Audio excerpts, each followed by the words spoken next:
what I would say is if you don't have any uncomfortable goals, then you're not setting them big enough. Yeah, I'd agree. You should have, these are some of these things we've been talking about are daily goals, maybe weekly goals, but what are you giving yourself conscious to go to work on?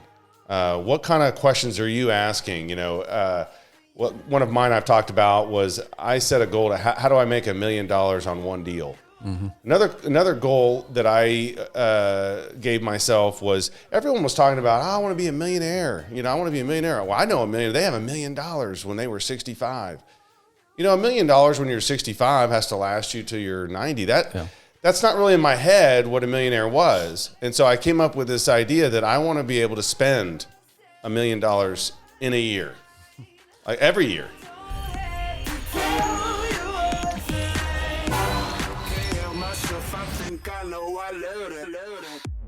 All right. Hey, everybody. Welcome back to How to Invest in Commercial Real Estate. We are a podcast focused on breaking down commercial real estate investing for the average person.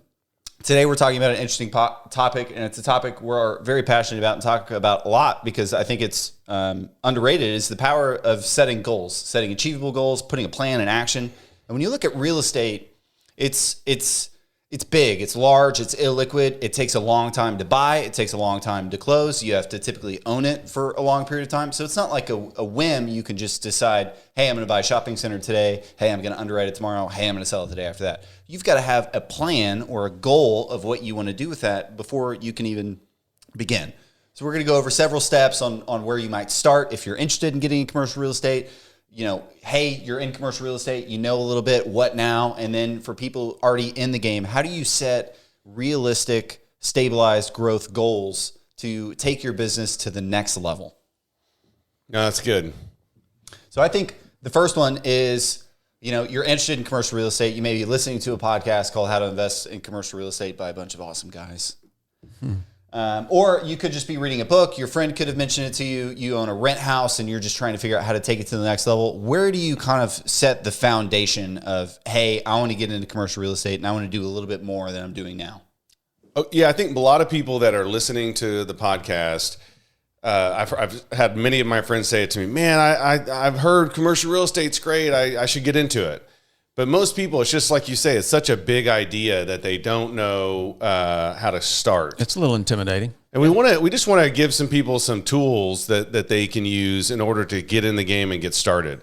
And so for me, now having been through the process, what would I tell someone that's heard commercial real estate's great, don't know where to start? How do they set some goals for themselves in order to begin getting in the game? And now is better than 5 years from now and 10 years from now. So we want to encourage people to start taking action.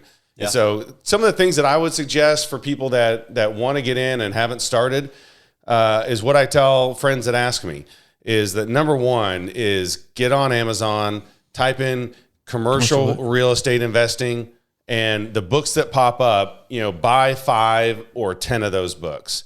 There's going to be How to Kill It in Commercial Real Estate, how to retire early with commercial real estate, how to syndicate commercial real estate, how to buy apartment buildings, how to underwrite. All of those books are going to be there. And there's just no better way to get started than buying those books and carving out an hour a day and reading. They will change your life. But the main thing they're going to do is they're going to start giving you the knowledge to take the next steps. Right now, if I told you go interview the best broker in town, on commercial real estate, you wouldn't even know what to ask them. Yeah. Okay. But once you've read these books, then you're going to read about how to multiply your ROI and how to, increase your IRR and cash on cash, how to calculate that. And so you may have questions. Well, what's cap rates in my market? And, what could I expect to earn on my money if I bought this kind of deal? Well, the books will help you get enough knowledge to go to the next step. Yeah. Well, I actually did that, and you guys probably did too. But so, I started out as passive investing, but when we decided to do Criterion, I thought, man, I've done passive investing, but that's not enough for me to, underwrite deals or know which deals to get. So I did exactly that. I went on Amazon. I put in the search bar commercial real estate, and there's thousands of them, but you just look and you say, oh, I need to know more about that. I'll buy that one, and I need to know more about that one. Just bought them and read them, and it was extremely helpful. Yeah, I think you've just got to be around it. You know, you're the average of the 5 people you hang around. You become who you are around. You're going to absorb like a sponge whatever environment you put yourself in. So when you're in an environment in the car on your way to work and you're listening to commercial real estate podcasts and you're reading a book about commercial real estate, you're talking to your buddies about commercial real estate. You find a guy on Instagram who buys cool commercial real estate deals and he's not a douche. You follow that guy and you start to absorb some information. And pretty soon you've got enough to be dangerous, right? Like you said, you've got enough to ask some better questions. But I think it starts in the footing of all of this is knowledge, right? And with Google out there, I mean, Google plus effort, we say it all the time, Google plus effort equals knowledge. And it's true. Get out there, Google some podcasts, Google some books, Google some mentors, and start soaking it up.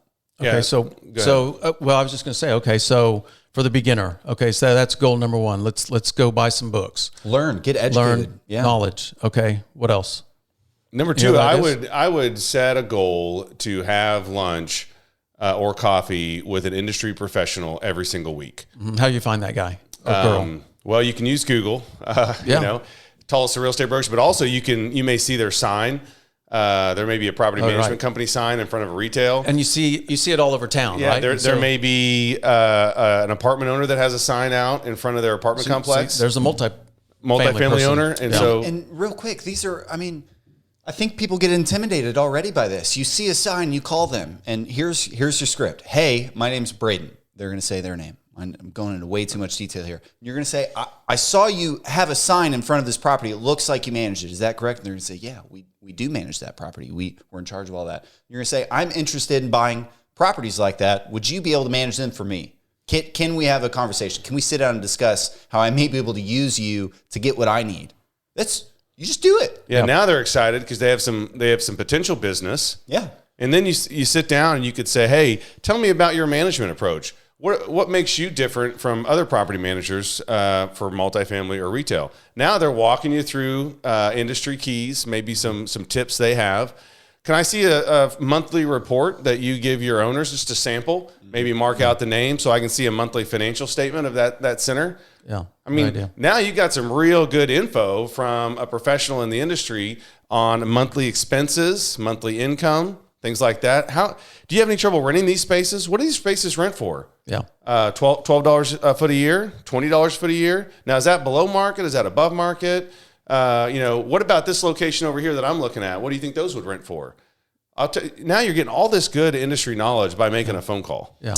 Yeah. And pretty soon they're going to look at you and they're going to say, hey, what are you looking for? Are you looking for something like this property that you saw? And you're going to say, yeah, that would be perfect. Not sure where to start. Not sure how much that is. And they're going to say, well, I know somebody over here that's looking to sell this center and they're looking for a buyer. Can I send it your way? That's happened to us lots of times. All the time. Yeah. All the time, right? We just bought a property in Wichita. The first thing I did is call a bunch of people in Wichita and say, hey, we're new buyers in the market. Here's what we bought. I would love to buy more of this. If you find a comparable product that looks like my shopping center, I'd love to take a look at it because we're in this market. We've got the relationships. We're soaking up the knowledge. Going from one center to 2 centers in the same city is way easier than that first center in the city. And it's pretty soon, I mean, it just starts to build on top of itself really quick. Well, on the other side of that, we've had people call us. They see the podcast or they've heard about us, and they call us and invite us to coffee, and they kind of pick our brain, right? They're just getting started, and they want to. It can be intimidating, and so if you're listening to this, you might say, "Well, what if they sense that I don't know what I'm doing?" Yeah. I had that thought, and I sometimes still have that thought when I'm talking to people. I'm like, man, I don't know that much about this area or this property, and so maybe they'll think that I don't know what I'm doing. But you can't worry about that. That's why you start with the books first, is you gain enough knowledge to talk about the subject that you want to learn about. But you can't worry about that. I've never blown someone off that said, hey, I want to learn about the property, or I have some questions. Now, I may not meet them every week at 9 a.m. on a Monday, but I will both have a conversation with them and point them in the direction of some additional knowledge. Yeah. Okay. Anything else for any other goals for beginner? We talked about knowledge, talking to industry professionals. I would get involved in a couple of real estate groups in your area. There's going to be, like commercially, there may be a CCIM chapter. Mm-hmm. There may, BOMA, it's not great, but for investors, but building owners and managers. What's another one? NAOP. What is that? Each National Association of Office Industrial Properties, but it also includes multifamily as well. Yeah, you've got each state typically has a real estate chapter. You can get in each municipality, like the Greater Tulsa Association of Realtors is one you could be in if you're local to here. There's so many, and you can leverage those and just go in. They want to bring you in. They're probably collecting some sort of membership fee or some lunch fee, so it's a win-win for them. And you're going to sit at a bunch table or at a table with a bunch of people, and you're just going to start asking people, "Hey, what do you do?" Blah blah blah blah. Pretty soon you're going to have some contacts. Yeah. Geez, you're going to have an iPhone contact list full of contacts in commercial real estate. You're going to know 5 leasing brokers. You're going to know 500 roofers. I promise you that. The biggest thing you're going to get out of these organizations is 500 roofing contacts. You're going to know property management companies. You're going to know lenders. You're going to know anybody you need to. And that kind of brings us to the next point is you need to find a partner, right? Because even if you're like, nobody does a deal by themselves. They typically have a lender, right? Not by themselves. They're not buying it in cash by themselves. I promise you, people do not do deals by themselves. They have a manager, they have a leasing team, they have an attorney, they have an accountant, they have a lender, they may have a team of investors. They're putting together the dream team, right? So you need to find a group of people, a lender, investors are big ones. All the other ones are equally as important in their own way. But you need to find a team that can help you achieve what you need to. And you need to, being at these lunches, being in the events, surrounding yourself, helps you get that team built. And then pretty soon you're capable, right? You base yourself in knowledge. You're dangerous enough to ask better questions. You're asking better questions. You're around more people. Pretty soon you've got a ton of deals around you. You need to be underwriting these deals, right? You've got to be underwriting these deals. Yes, I would say that's the next step is you've gotten some knowledge and you've talked to people and now you're starting to see opportunities and deals. Is you need to set a goal to look at 50 properties a week, let's say. And how are you going to find those properties on there's some lists or something, websites you could go to? Crexy.com, being on the brokers list, you know, whoever the brokers are in your area, you know, hey, I saw your sign, I saw your advertisement, I need to get on your list, I'm looking to buy. Okay. And so they'll add you to the list. But you need to have deals showing up in your inbox every day. And then you need to be looking at probably, 50 is a lot in a week, but I'm not saying you have to spend more than 10 minutes looking at them, but you need to know what is available, what is for sale in my market. And if you just get on Crexy, you're going to get 50 emails a day. It's hard to look through. You know what I mean? Most McDonald's shit, 50 acres and nowhere, you know, apartment complex that's never going to sell ever. You can weed it out pretty quick. Yeah, but at least you're starting to get deals in. And then out of those 50 that you're going to underwrite, set a goal to underwrite 5 deals, let's say a week at first. Yeah, pick a top 5. And just that's a deal. And you may say, well, how do I underwrite a deal? Well, you need to, maybe watch a podcast if we've done one on it. Yeah, you can Google that. There's books on how to underwrite commercial real estate deals, but let's save that for another podcast. And so you want to say, okay, once a day, I want to take the financials of a deal that I got sent in my email box, and I want to underwrite it or evaluate it and see how much money is it going to take to buy it. Yep. And how much, what the loan's going to be, and how much cash on cash can I make, and what my IRR is for the whole period. Okay. And you don't even have to do anything with that information. Right. But now you know, okay, that property makes 14% cash on cash and a 20% IRR at this given purchase price. Okay, great. The next day, this one makes 8% cash on cash and only a 12% IRR over the whole period. Okay. And the thing is, if you'll force yourself to do the work, then over time, when you see a deal come in your inbox, you're going to know. Yeah. You're not going to have to spend all that time. You're going to be, okay, I know kind of what that deal does. Yeah, right. Okay. Yeah, I would also say that some of those deals you're underwriting, maybe your top few a week, you call the broker, you call the listing broker who's selling it and just ask some questions. Hey, where do you think this is going to trade? Why? What's the story on this deal? Yeah, why is the seller selling? How long has he owned it? Yep. Looking for clues that might be providing you an opportunity. Then you're going to be saving all of these. Anything you underwrite, you're saving in some old, I call it the old deal pipeline. I just shove all of the old deals I ever looked at in that pipeline just in case it comes back around or it's in my market and I want to have the information for later. I have it saved. So you're saving all of that. And then after that property sells, right, you're going to pick a few. You're not going to do this on everyone. You're going to call the broker back. You're going to say, hey, I saw that property sold. If you remember, I called you. I was interested in this. What did that end up in trade for? What did that end up in sell for? Where was the buyer from? What was the value that they saw in this property? And then you can compare that against your underwriting. Maybe it sold for way less than it was listed for, and the return would have been better. You're learning as you're going through this, right? Well, and going back to the topic of setting goals, what we're trying to impress on you is if you don't, in the beginning at least, set daily and weekly and monthly goals of actions, then you're going to get busy with the busyness of life, and you're not going to do it. Well, and plus you can't just set a big goal, one big goal that says, okay, I'm gonna offer, or I'm gonna buy 20 million this year. That's too big. You need these steps along the way, right? So we can kind of graduate. Now that we've gone through what we suggest you do if you're wanting to get in the game, let's say you're in the game. Now, what kind of goals should you be setting? You need to be shooting, 100 free throws a day or whatever it is. You need to be underwriting. You need to be offering on deals. You need to be trying to get deals. You need to be out in the market. You need to set a big, lofty goal. If you're out there, if you know how to do this, if you've got your investment criteria dialed down, I want to be in these markets. I want to have this much yield. I want to have this type of shopping center. I don't want any tenant to be more than this. I'm focused on multifamily. Once you've got that, the deals are out there that fit in your criteria. You're just not aware of them yet. You haven't found them. You haven't put in enough work to find those deals because they're out there. They exist. Yeah. So middle now we're getting to you're in the game, but you're still not buying a bunch of deals. I would say that the next goal needs to be to make offers. Make an offer. Yeah. You need to be submitting low LOIs on deals that you've underwritten, maybe 3 a week, let's say. And you're ready to perform on them. Like you can perform. Well, I don't know. I don't want to say they have to be absolutely ready to perform. Maybe they are, maybe they aren't. But you've got to start putting those LOIs out there. Just to get comfortable with it. Just to get comfortable. And most of them are not going to, the sellers aren't going to take your offer. But if you do and the deal's good enough, you can, maybe put the team together. Another thing I think you should do is, and we should still be doing this, is getting a new lender on board. In your back pocket, maybe once every week or two.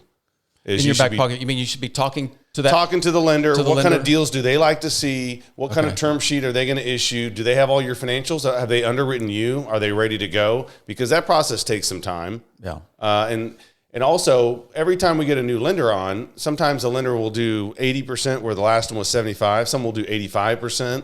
Sometimes one lender will be at 3.5 or another one's at 4.5. So you need a bunch of these lenders ready to go. And so I don't want to have 3 lenders in my back pocket ready to ship a deal to once I get an LOI, accepted. Mm-hmm. I want to have 8 or 10. Mm-hmm. Another thing you should be doing once you get in the game is you should be trying to meet a new investor every single week. Yeah, maybe more. That's a good idea. Yeah, probably. I'm saying 1, but maybe it's 2 or 3. Potential investors. Yep. Hey, I'm in commercial real estate now. I've just got my first deal, or I'm about to buy my first deal. I'd like to talk with you and see if you have interest in maybe partnering with me on it. Mm-hmm. Okay, sit down and have the conversation, and then set up the next meeting and set up the next meeting. So you're adding to your list now. If you'll do 1 or 2 or 3 a week, after a year, that's 100 people on your list. Yep. Mm-hmm. And most people, once again, we've talked about this, but they're not going to say, "Don't add me to your list.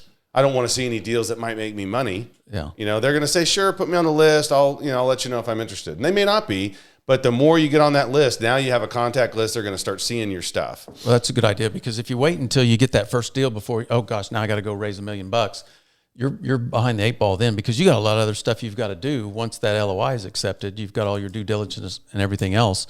So if you wait until then to start raising money or make contacts with investors, you're a little late. So I like that idea of doing that, beforehand. Yeah, I think if you've got the property under LOI and you don't have the team assembled, or you don't have a few people, you're way behind the 8 ball. Yeah. You've got to have this whole team, like we've talked about on a lot of our podcasts. Yeah, and that's important. So once you find the deal, most of it should be, on pause, on standby, just over the side, ready to go. Mm-hmm. I mean, our team is on standby, ready to go at any moment. I'll send out an offer and copy the accountant, copy the attorney, copy the broker. And then everyone knows their role. Everyone knows what to do. Okay, I write these documents this way. Okay, we're getting this loan because that's what they asked for. And the loan, I know we harp on this a lot, but everything you do, you need to be getting a market rate. And if you don't know how to find a market rate, like you need to be calling 3, 4, 5, 6, 10 on 10 people and getting different opinions on everything, especially in the beginning when you don't know if you're getting taken advantage of. You're dealing with a potential lot of money, a lot of zeros, a lot of ignorance, maybe perhaps. And you need to be getting bids. We still get bids on everything we do. We go get property condition reports in markets that we're not in and haven't operated in yet. We get multiple bids. We get environmental reports. We get surveys. We get all of these things. Management companies. If you're saying yes to the first time anybody's offering something like, "Hey, I'm going to go do this. It's 7%." Yeah, sure. Like, what if they would have taken 4 and they didn't know you? It was this random number. You sounded like an idiot, so they charged you double and you just didn't ask. There's some effort to be had here. For sure.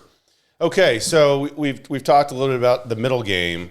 Now let's talk about how to use goals to really challenge ourselves. Because what I would say is if you don't have any uncomfortable goals, then you're not setting them big enough. Yeah, I'd agree. You should have. I mean, these are some of these things we've been talking about are daily goals, maybe weekly goals. But what are you giving your self-conscious to go to work on? What kind of questions are you asking? One of mine I've talked about was I set a goal to how do I make $1 million on one deal? Another goal that I gave myself was everyone was talking about, I want to be a millionaire. I want to be a millionaire. Well, I know a millionaire. They have $1 million when they were 65. $1 million when you're 65 has to last you till you're 90. That's not really in my head what a millionaire was. And so I came up with this idea that I want to be able to spend $1 million in a year, like every year. Can you spend $1 million in a year? Can you spend $1 million every year? Then I would feel like a millionaire, because to spend $1 million every year, you're going to have to be buying stuff. You're going to have to be going on vacations, and your lifestyle is going to be such that it will be that picture in your mind that you have from Lifestyles of the Rich and Famous and then being a millionaire or whatever. So maybe that's a goal. I don't know if that's your goal. Maybe it's, to be in the Caribbean on a boat. You quit your day job. Maybe that's a goal for you. But something that really lights your shit on fire. But also it's so big that it makes it uncomfortable day to day. Hey man, how am I gonna do that? Yeah. Because what you're doing is you're challenging your subconscious to go to work to find that solution every day, and it's working behind the scenes, not magic, but just it knows where you're going in life. I want to find a way to retire, at 35 or at 45. I want to find a way to spend $1 million a year, or to have the house or whatever. And so you want to put that in place and then let your subconscious go to work. Yeah. I like that. I think that's really good stuff. You gotta aim big. I would say break down into a small enough piece that it feels, a little uncomfortable, but at the end of the day, maybe achievable, and then tack on, 20, 30, 40, 50%. You're going to look at this thing and it's going to be huge. You could multiply it over the course of 5 years and it's going to be even bigger. But you're going to, like, even if you got like half of it, dude, if it's a big enough goal, half of it's going to be freaking amazing. It really is. And I want to end, we'll wrap it up with this, but I want to end with this, is that I felt like I set some really big goals. And today we're doing stuff that I never thought I would do. Yeah. Even after setting those big goals and achieving those goals, the deals we're doing today, the profit we're making today far exceeded even what I tried to set for myself. So I want to encourage you guys, let your mind go free, decide what you want and set those big goals, and then use what we did at the beginning of the show and break it down into daily steps, and you'll be surprised where you are 5 years from now, 10 years from now. Alrighty. Well, thanks for joining us on this episode of How to Invest in Commercial Real Estate. As always, if you have a topic suggestion for the next idea, feel free to comment or message us, and we will catch you next week on How to Invest in Commercial Real Estate. All right. Thanks, guys.